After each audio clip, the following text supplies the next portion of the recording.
Okay, I'm going to go ahead and get started on the presentation today, Fundamentals of Grant Opportunities.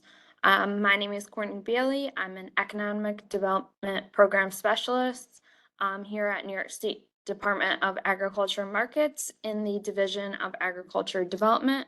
I've been here for about 2.5 years working on grants, mainly focused on the farm to school grants currently. So today, this presentation will discuss finding and applying for grant opportunities made available through the New York State Department of Agriculture and Markets, including how to assess and submit applications for grants in the statewide financial system to support comprehensive protocols and applications. The presentation will also share insights to address common stumbling blocks and ways awareness of essential sections within the grant opportunities. This meeting today is being recorded. So just a little breakdown of what we'll be covering today. We'll go over types of opportunities, finding New York State agriculture grant opportunities, understanding RFAs, which are requests for applications, and RFPs, which are requests for proposals, and understanding how those are in the statewide financial system, or SFS, as you'll hear me say.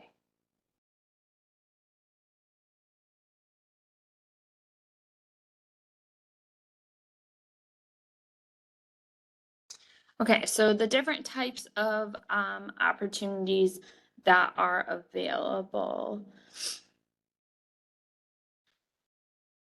So we have requests for proposals, which are a competitive grant program. So those are also called RFPs. You'll see sometimes RFP number XYZ. So a team of technical evaluators will score all the eligible applicants, and awards are generally based on the highest score. We also have requests for applications. These are a non-competitive grant program, also known as an RFA. Awards are generally made in the order of receipt of complete eligible applications until that funding runs out. We also have local assistance awards. These awards are generally named in the state budget, where a certain grant or a certain organization will be named to receive a certain amount of money for certain work. We also have administrator grants, where an organization may be awarded money and then they sub out those grants and award them smaller grants from that large award to other grantees. And then we also have invitations for bids. Those are generally, bidded jobs that you'll sometimes see on our website. So how do you go about finding Ag and Markets grant opportunities? If you go to the Ag and Markets website and you press Business Development and Funding Opportunities, you'll see a list of all the current RFAs or RFPs, requests for applications or requests for proposals listed on there. And then you can click on that, the link for each individual grant opportunity, and it'll provide you more info. I also highly recommend signing up for the Ag and Markets press releases and monthly harvest newsletter, as well as following the Ag and Markets social media channels. A lot of times we will share announcements that grants are open for applications on all of those channels. There's also the New York State Contract Reporter at the website listed here, and all active grant opportunities are listed there as well. So finding Ag and Markets grant opportunities in the New York State Contract Reporter. So you're going to visit the New York State Contract Reporter at the website listed here. You'll create a free account, and then you can search for the opportunity. There's different search parameters, but for example, this is a past grant opportunity, so it wouldn't be active on there now. But if you search for, the New York State Regional School Food Infrastructure Grant Program, round 1, and then you can see on the screenshot here where that grant opportunity came up. You can click on the Documents tab and download the RFP, the Request for Proposal document, or RFA document, Request for Application document, and that'll give you all the details, and we'll go through that document here later. And also there will be a question and answer document where, grantees or applicants can submit any questions they have, and all those questions are then uploaded in a document and posted on the contract reporter, continuously updated throughout the application period. Also, you can find, so in the beginning of 2024, the state has transitioned away. If you are familiar with Grants Gateway, we have transitioned grants management away from Grants Gateway, and we are now using the Statewide Financial System, or SFS.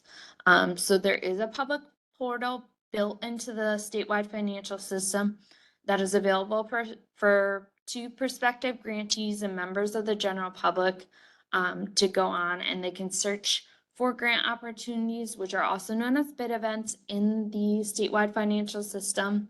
They can sign up for notifications and or modify their contact information or preferences previously selected for notifications. This system is a little nice. You can kind of search for, and select just agriculture grants, and then, be notified for all the agriculture grants that do come up. So that's how to search within the Statewide Financial System. So we're going to go through understanding RFAs, requests for applications, and RFPs, requests for proposals. If you are interested in applying, you can download the RFA or RFP document, and that document details all the things you need to know about that grant opportunity and how to apply. So today we're kind of going to break down that document just to give potential applicants a better understanding of that document and how to use it. So in the beginning of the document, you'll see a timeline that details, when the grant opportunity opened, the question and answer dates, and it'll also have the due date of the grant opportunity. And the due dates are usually very strict and usually have a date and an end time that applications need to be submitted by. It'll also have a date and time for a info workshop that it will be hosted on that grant opportunity. Then we'll go into the table of contents that'll just outlay, the page numbers of the document. Then there'll be a section on detailing submission requirements and question and answer period. I would say majority of all of our grants, the submission requirement is that they're going to be submitted through the Statewide Financial System, or SFS. If they will not be, it'll detail how to submit them via email. But like I said, majority of those grants are going to be submitted through the Statewide Financial System. There'll be a question and answer period where you can submit questions about the grants, and then all those questions along with those answers will be posted. So it'll detail how and where you need to submit those questions to. If you do have questions, generally questions have to be submitted in writing, so there'll be an email and a fax number to send those questions to. It'll also have the due date. Like I said, there'll be a specific date and time that applications need to be submitted by. And I'll also have details. Like I said, there'll be an informational workshop dedicated towards that grant program that the program administrators will host, and details on that. So in the next part of understanding the RFA, request for applications, or RFP, request for proposals, is the general program information. So there'll be a description of the program, the background of the program, maybe why we're, having why this grant opportunity is out there, the needs of the program, and such, the kind of the background description of the program. It'll also detail the funding available. So there might be a set amount of, for example, $1 million available, but then it'll also detail how much that the funding is available for. So maybe you can only apply for exactly $100,000. So really important to read through there, see how much funding is available. If there's a certain amount you can apply for, or a range amount that you can apply for. Sometimes it might detail if first-time grantees, or there's different regional preferences will be detailed in there as well. Then the request for applications or request for proposals will go into the project requirements. So there'll be a list of eligible applicants and ineligible applicants. So really important to read those and make sure your organization meets those criteria if they're an eligible applicant or ineligible and you cannot apply. It'll also detail, what is an eligible project, what can you do with these grant funds and what can you not. Also have a detailed list of eligible costs and ineligible costs. So important to read through, so you're not submitting a budget of something that's an ineligible cost. Some grant programs may allow for salary, but some other grant programs may not allow for salary. So important to read through those costs and understand them. Then I'll detail the project scope. So we expect grantees to submit a scope at time of application, which generally includes objectives, tasks, and associated performance measures. So it'll detail kind of what we're, looking for grantees to do as part of that scope. It'll detail the project terms. So all the grants generally have a term period. So it'll say either the start and end date of the grant or, that you'll have a project term of 5 years. And then some grants, and not all, some of our grants do require a match requirement. So it requires, yes, you might be awarded this $100,000, but we want a, maybe it's a 5 or a 10% match of your own funds or funding, other funding to match our grant program. So then the request for application or request for proposals will go into how to apply. So like I said before, most of our applications will be submitted through the statewide financial system. If not, it'll detail how to submit an application via email. So the application format, you'll have to submit a budget and a scope. So the budget will detail all the costs, there's different budget categories, and how you're going to exactly spend these grant funds. Also a scope, so like I said, it'll have a kind of a background summary on your organization and your project, but then we'll ask you to list out individual objectives for the project with associated tasks and performance measures of how you're going to achieve the goals of this program. There'll be some application content. Sometimes there's program-specific questions where you have to go in and answer certain questions or provide certain backup for the application. It'll list the number of applications. So some grant programs only allow you to apply once. Some allow multiple applications for that period. It'll detail how to access the Statewide Financial System, or SFS, the registration and pre-qualification within the Statewide Financial System, how to apply within SFS, and how to submit an application within that Statewide Financial System. And then there is a Statewide Financial System help desk, so there'll be details on that. So the Statewide Financial System, like I said, or SFS, earlier this year, the grants management for New York State transitioned away from Grants Gateway to the Statewide Financial System. So the website is www.sfs.newyork.gov. For any grant opportunity that you want to apply for, you must be registered and pre-qualified in that statewide financial system to even apply for grants. And some organizations are exempt from that pre-qualification, but you still must be registered, have the correct vendor roles to be able to apply for grants. So we highly recommend that if you have any interest in applying for grants, that you get registered in there and get pre-qualified as soon as possible. If your organization does require that pre-qualification, that document vault, that there's certain documents in there that expire on a yearly basis. So it's important to keep that document vault up to date so that when a grant opportunity does come up and you want to apply, that you're all set in there. So making sure you're registered in there, have the correct vendor roles for the people that will be applying for grants. So as soon as you can get into that system and get familiar with it, the better. So just a little more on the vendor registration in the statewide financial system. To pre-qualify, apply for a grant opportunity, and to do business with a New York State agency, you need to be registered as a New York State vendor within the statewide financial system. Organizations registered as a New York State vendor receive a vendor ID and can use the statewide financial system vendor portal. That vendor ID is an important number. If your organization was previously registered with the Grants Gateway, then you already have a vendor ID.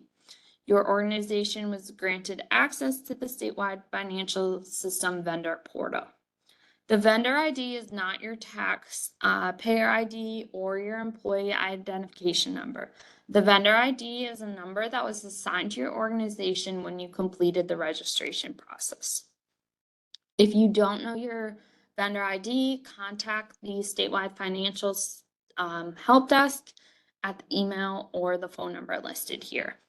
If your organization was not previously registered in the Grants Gateway, totally fine. You will just need to initiate the registration process.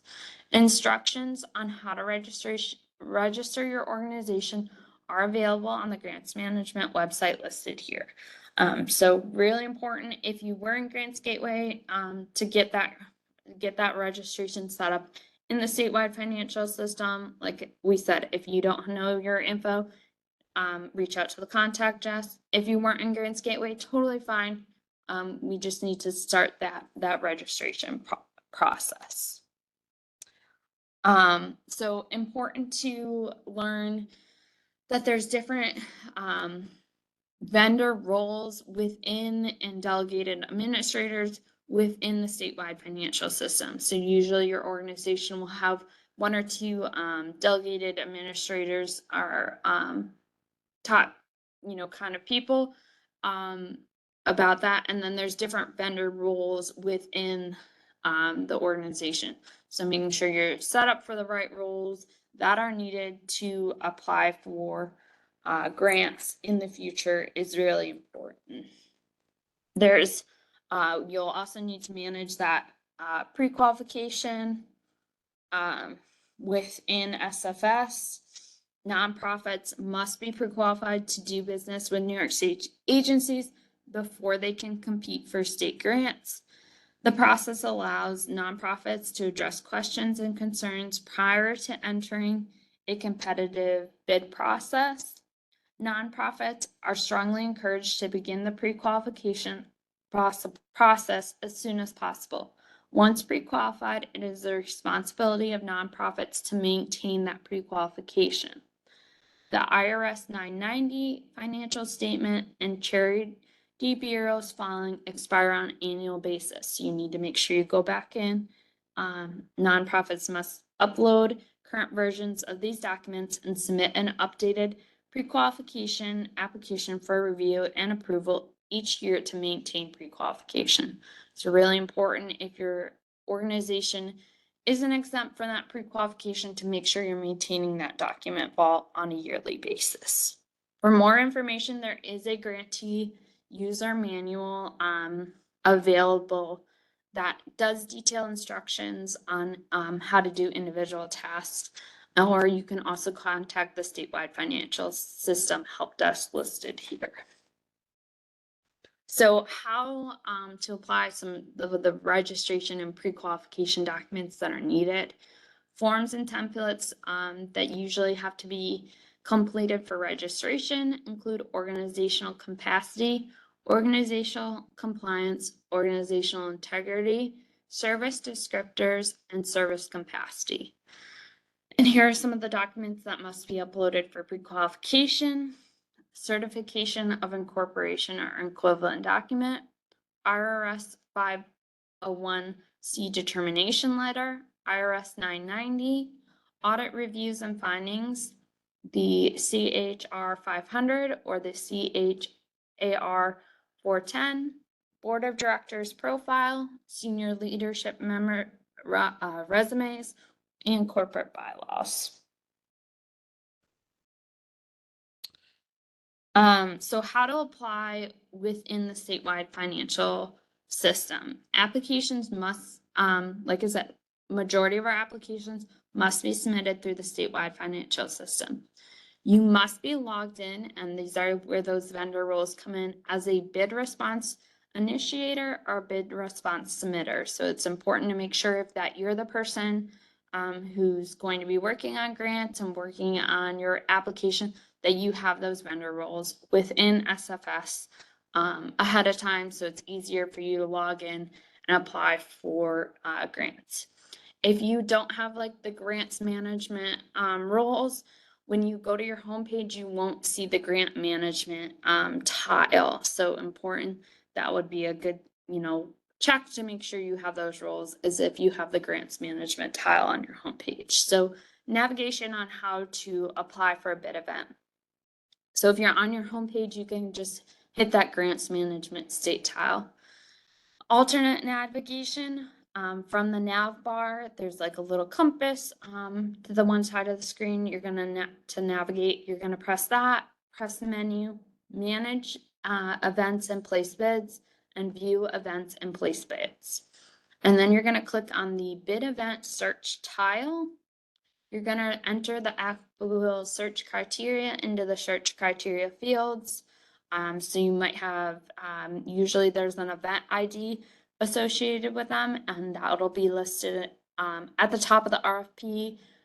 For example, like there's like one in there listed, Ag and Markets dash FTS 24. So it's Ag and Markets Farm to School 24. 2024 grants. So you're gonna, search by that criteria, click the search button, and select the interested bid event. So that'll bring you to that bid event, and then you'll go through the application, answering any questions set up by the agency, entering your budget and work plan information, submitting your total bid amount. There are within SFS, there is SFS coach training. So you'll see this icon tile here where you can access trainings.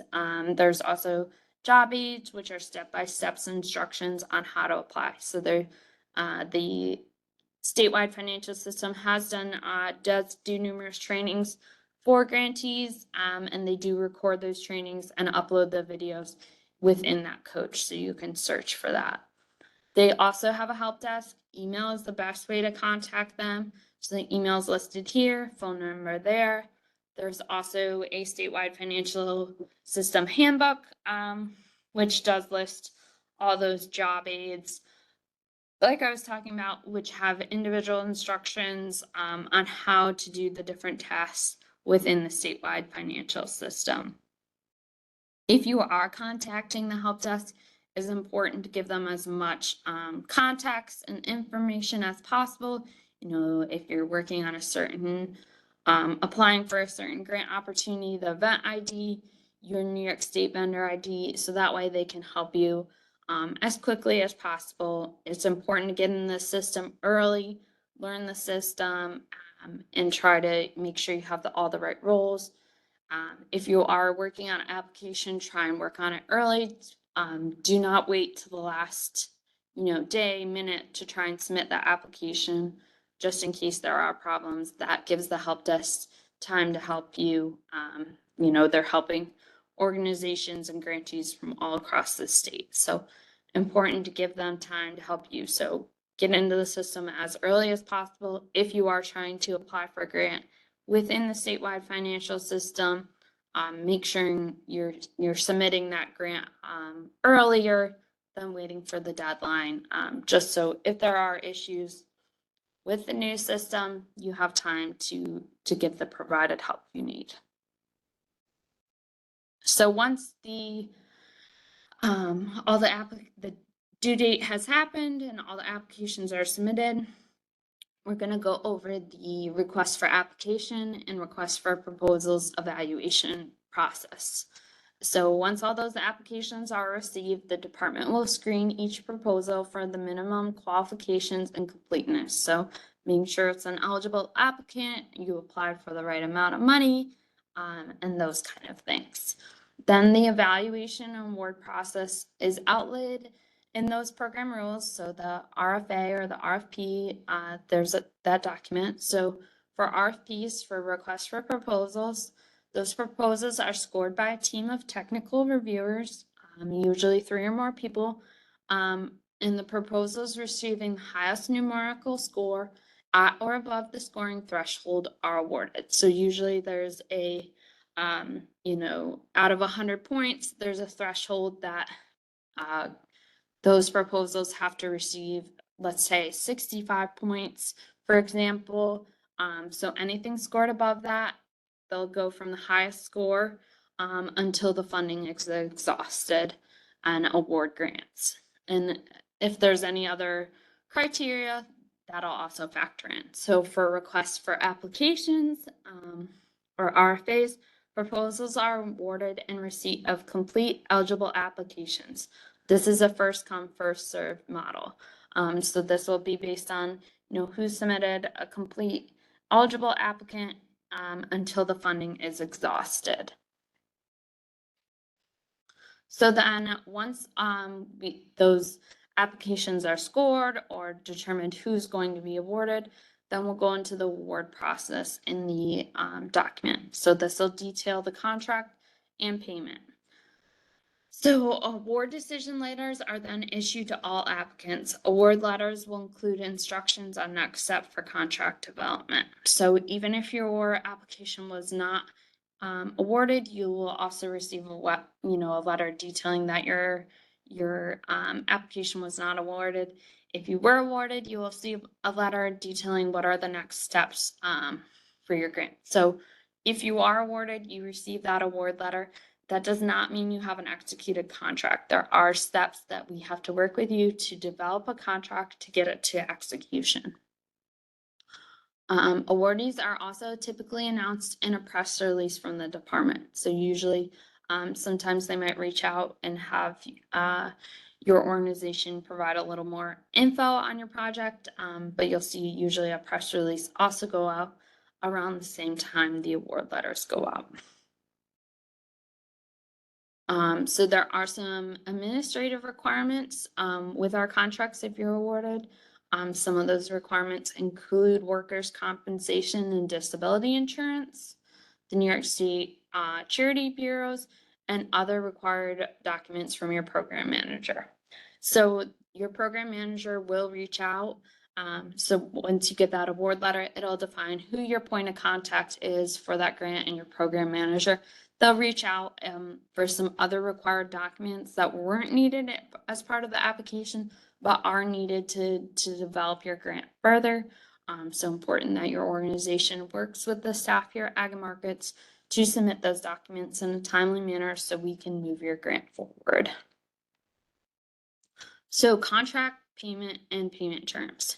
So the contracts. The department will develop a contract defining all terms, conditions, and responsibilities of the grantees. The contract will incorporate the work plan and budget included in the grantee's proposal. So like I said, even though you receive that award letter, we still have to develop that contract and get it to execution. There are some internal reviews within Ag and Markets, and does have to go sometimes outside of the agency for some other reviews before that contract is executed. Along that process, there is a point where the grantee or the vendor will sign off on that contract. It then still does have to come back to the agency and sometimes externally for some other reviews. So even once you sign off, it is not executed. So important to understand when you receive that executed contract. As far as payment, once an executed contract is in place, funds will be paid on a reimbursement basis. The program manager will provide instructions on how to submit a claim for reimbursement. Awardees may request an advance of up to 25% at the discretion of the department. So all of our contracts are reimbursement based, meaning you have to spend the money, show us receipts and proof of payment for those expenses, for then us to reimburse you for those expenses. So you must wait till you have an executed contract in order to spend those funds and get reimbursed. Some of our grant programs do allow for a 25% advance. of your awarded amount, but that's dependent on each individual award. So there are specific reporting requirements that will be detailed in the request for applications or request for proposal document. These include the reimbursement requirements. So for submitting a claim for reimbursement, it'll detail what you need to submit, and your program manager will provide further instructions once your contract is executed. Most of our programs require some kind of progress report. So we look for you to follow up on how you're meeting your objectives, tasks, and performance measures that you laid out in your scope of work that is a part of your contract, how the progress of the program is going or the project is going.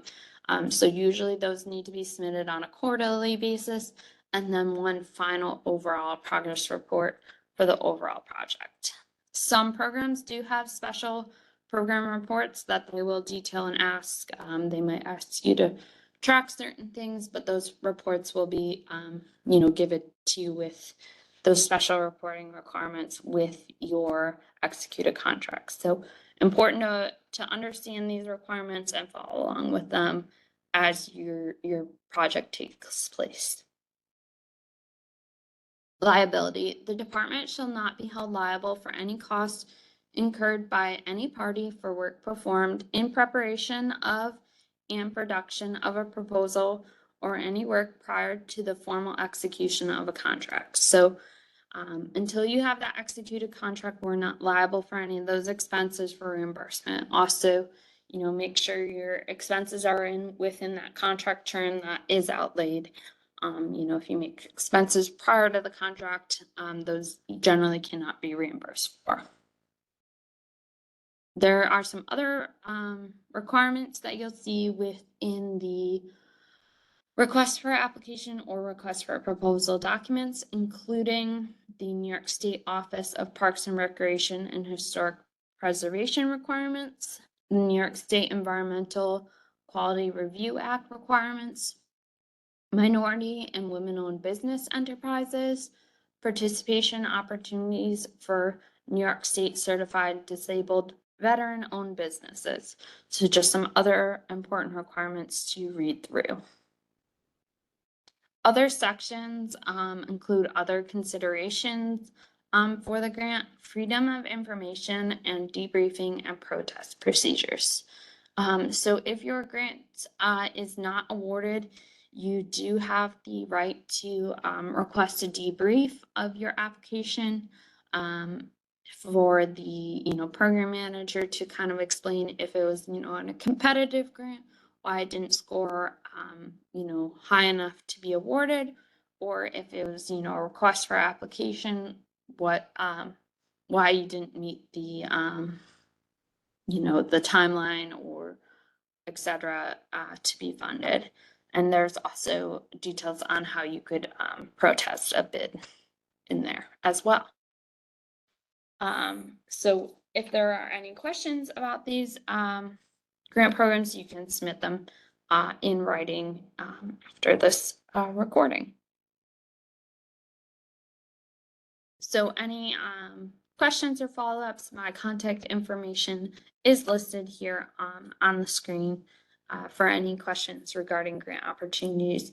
But we, kind of just went through a brief overview of a request for application or request for proposal document, details, on how to read through that document, understanding it, and the major thing is how to apply within the statewide financial system. If you're not, familiar with that system and are interested in grant opportunities, I highly recommend getting into that system as early as possible to get familiar with it and make sure you have everything set up so that you are ready to apply, when an interested grant opportunity does come available. Thank you for your time today, and I hope you enjoyed this training.